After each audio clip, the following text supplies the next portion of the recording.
Je voudrais voir avec vous maintenant la 11e station du chemin de croix. 11e station, donc, du chemin de croix, Jésus est cloué sur la croix. Jésus est livré aux mains de ses bourreaux qui, après l'avoir ôté de ses vêtements, le clouent sur la croix. Quelle horreur! Sur chacune de ses mains et sur chacun de ses pieds est planté un clou. Et lorsque il est cloué, sa tête bondit et rebondit et frappe la poutre verticale à chaque coup de marteau. Avec les dernières forces qui lui restent, il hurle et crie sa douleur. Face à ces cris, ses bourreaux sont satisfaits du résultat de leur cruauté. Quand ils ont terminé, Jésus est définitivement fixé sur la croix, suspendu comme un prisonnier, mais suspendu à la raillerie de tout le monde qui se moque de lui. Il ne peut plus bouger. Dieu est immobile ou Dieu est immobilisé sur le bois. Cette image est insupportable pour ceux qui aiment Jésus. Pour sa mère, les sœurs de sa mère et les autres femmes qui l'accompagnaient sur le chemin. Pour Jean aussi, le disciple qu'il aimait. Dans son regard, ces personnes qu'il aime peuvent lire son désarroi. Quand les gardes et les bourreaux l'ont crucifié, et les grands prêtres qui l'ont commandité, d'ailleurs, ont commandité cette crucifixion, après cela, ils se sont sentis certainement comme des héros, des vainqueurs, avoir réussi à immobiliser sur un morceau de bois celui qui a mobilisé tant de foules, celui qui a fait marcher les paralytiques, qui a fait voir des aveugles, entendre les sourds. Alors ils se sentent invulnérables, puissants, supérieurs, pour avoir eu raison de Jésus. Jésus s'est laissé faire. Il avait d'ailleurs dit à Pilate, « Mon royaume n'est pas de ce monde. Si mon royaume était de ce monde, les anges m'auraient défendu afin que je ne sois pas livré à tes mains. Mon royaume n'est pas de ce monde. » Jésus s'est laissé faire. Il se laisse faire comme un agneau. Et il accomplit la prophétie de Jean-Baptiste. Voici l'agneau de Dieu, celui qui enlève le péché du monde. Comme un agneau qu'on mène à l'abattoir, il n'ouvre pas la bouche. Avait déjà écrit Isaïe des siècles auparavant. Il se laisse faire pour qu'en lui et avec lui soit crucifié le péché qui rend l'homme malheureux. C'est pour ça que Jésus se laisse faire. Jésus se laisse faire pour que, en lui qui est crucifié sur la croix, et avec lui, soit crucifié sur le bois le péché qui rend l'homme malheureux.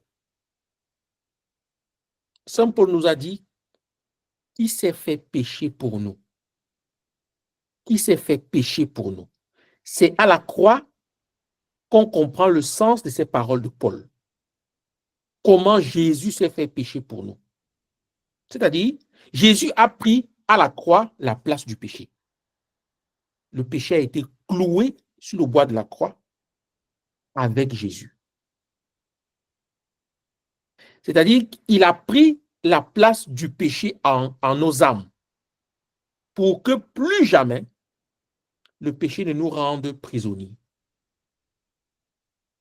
Pour que le péché ne signe plus pour chaque pécheur l'enfer immédiat, la condamnation immédiate. La position qui est la sienne à la croix, impuissant,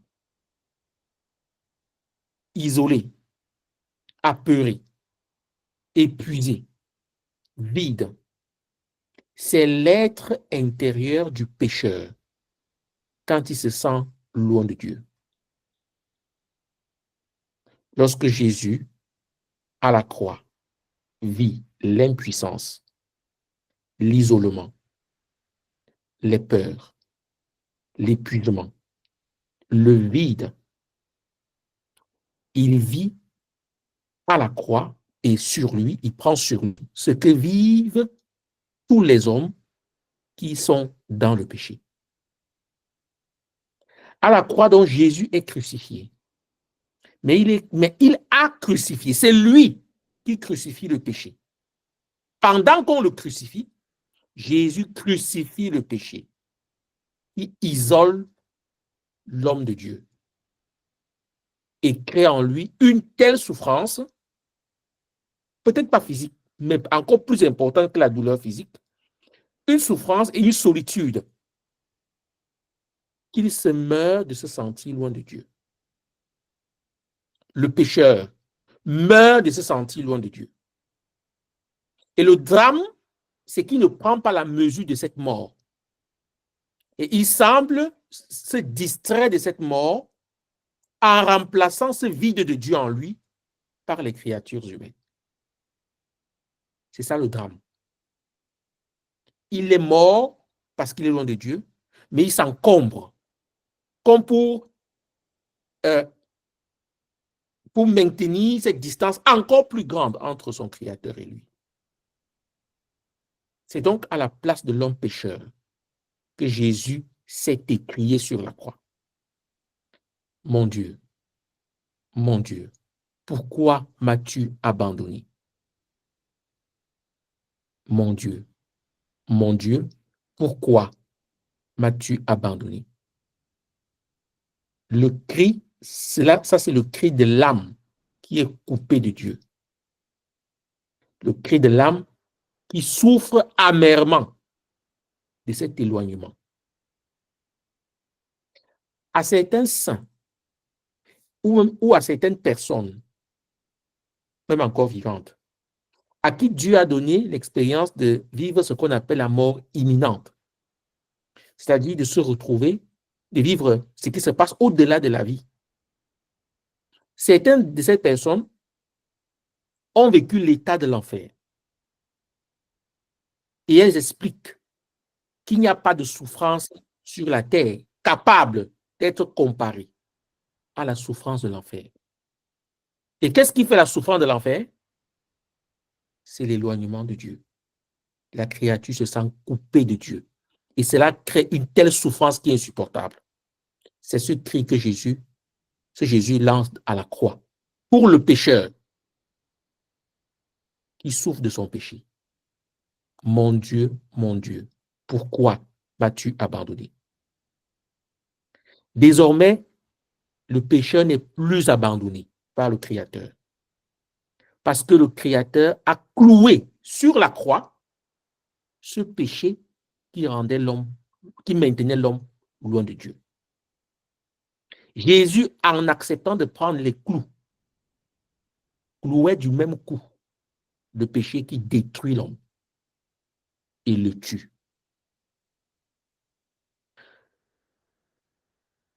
Le cri de l'âme, dans le cri de Jésus, c'est le cri de l'âme qui est coupée de Dieu. Le cri de l'âme qui souffre amèrement de cet éloignement. Regardons avec affection, avec amour, celui qui a donné, qui a tout donné et qui a donné jusqu'à sa vie pour nous. Contemplons avec les yeux de notre foi et de notre cœur ce Jésus pour que la vie de Dieu soit à nouveau possible en nous. Ne détournons pas notre regard de ses souffrances, même si ces souffrances sont horribles. Regardons-le souffrir. En le regardant, ces douleurs convaincront notre cœur de ce que Dieu a accepté, enduré pour nous prouver son amour.